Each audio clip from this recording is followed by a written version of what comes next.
എൻസൈക്ലോവിങ്സിന്റെ പുതിയൊരു വീഡിയോയിലേക്ക് നിങ്ങൾക്ക് ഏവർക്കും സ്വാഗതം. ഈ വീഡിയോയിലൂടെ നിങ്ങളുമായി ഷെയർ ചെയ്യുന്നത് PM കിസാൻ സമ്മാൻ നിധിയുമായി ബന്ധപ്പെടുത്തിയുള്ള ചില പ്രധാനപ്പെട്ട അപ്ഡേറ്റുകളാണ് ഉൾപ്പെടുത്തിയിട്ടുള്ളത്.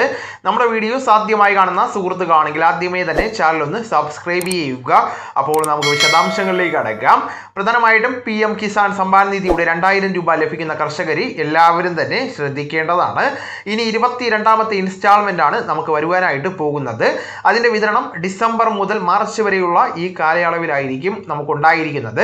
ഈ വിതരണ നടപടികൾക്ക് മുന്നോടിയായിട്ട് തന്നെ പ്രധാനപ്പെട്ട കുറച്ച് കാര്യങ്ങൾ നമ്മൾ ചെയ്യേണ്ടതായിട്ടുണ്ട്. ഇലക്ട്രോണിക് KYC ചെയ്തവരാണ് എങ്കിൽ പോലും PM കിസാൻ സമ്മാൻ നിധിയുടെ വെബ്സൈറ്റിൽ ഇലക്ട്രോണിക് KYCയുടെ സ്റ്റാറ്റസ് നമുക്ക് ഒരിക്കൽ കൂടി ചെക്ക് ചെയ്യേണ്ടതാണ്.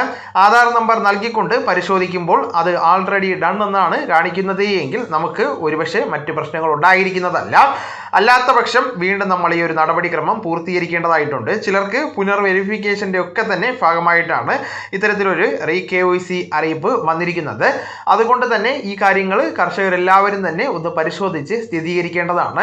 ഇനി കഴിഞ്ഞ ഗഡുക്കൾ വിതരണം ചെയ്തപ്പോൾ ആനുകൂല്യം ലഭിക്കാത്ത കർഷകരാണ് എങ്കിൽ തീർച്ചയായിട്ടും നിങ്ങളുടെ സ്റ്റാറ്റസ് പരിശോധിച്ച് എന്തെങ്കിലും പ്രശ്നങ്ങളുണ്ടോ എന്ന് നോക്കേണ്ടതാണ്.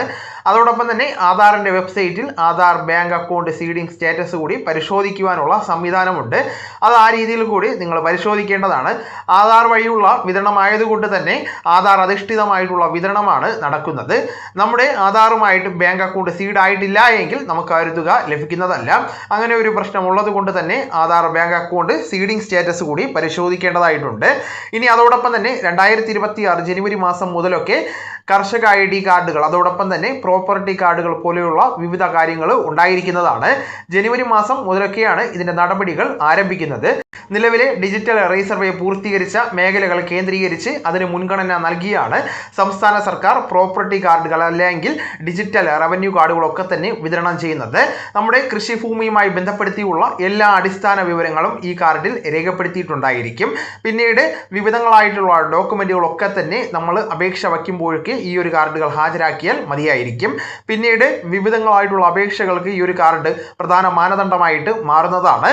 അപ്പോൾ ഈ വിവരം നിങ്ങളുടെ സുഹൃത്തുക്കളിലേക്കും മറ്റ് ഗ്രൂപ്പുകളിലേക്കും കൂടെ ഷെയർ ചെയ്യുക. നമുക്ക് തുടർന്നും വിജ്ഞാനപരമായിട്ടുള്ള മറ്റ് വീഡിയോസും ആനുകാലിക വിവരങ്ങളുമായിട്ട് വീണ്ടും കാണാം. അതുവരെ ഗുഡ് ബൈ.